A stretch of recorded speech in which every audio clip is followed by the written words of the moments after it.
This winter, NASA is sending 2 scientists all the way to the South Pole to measure the ice sheet elevation along a route no one has previously documented.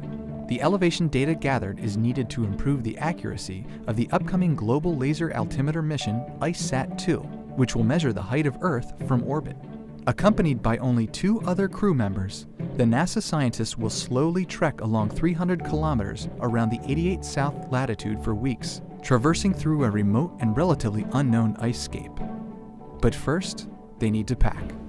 This thing is a new ground-penetrating radar, and we're going to first unpack it and see that we got everything we're supposed to have. And that's the main control system. 2 sets of 2, I think. So there's 2 sets of 4. 2. Okay. The reason we're going to have one of these along is that we're going to Antarctica in support of the 88 South calibration project for ICESat-2, and it's a new part of the continent where people haven't really been before. We certainly haven't been before. And so for safety reasons, you bring along one of these systems. This will measure layers underneath the snow, and if we measure the depth to those layers and measure how those depths change, we'll learn about how much snowfall we get in that area, which again, a place that hasn't really been studied much before, kind of a question mark. This is also an area where we have very little satellite data. It's one of the reasons why we're going there. It's the southernmost extent of where we have data for ICESat-2. Even though it's the southernmost limit, it's also the most dense area for our data set.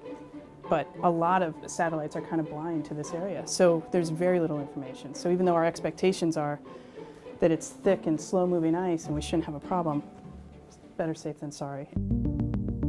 So we'll leave here. You lose a day in transit because you go over the international date line. We'll arrive in Christchurch, and from roughly a day or 2 later.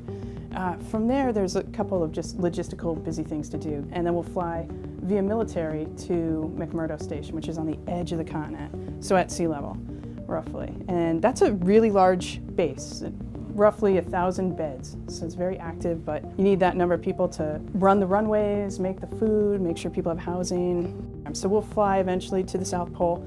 And that's kind of cool because you'll have to fly on aircraft that have skis to get into the South Pole because there isn't any rock exposed at the South Pole.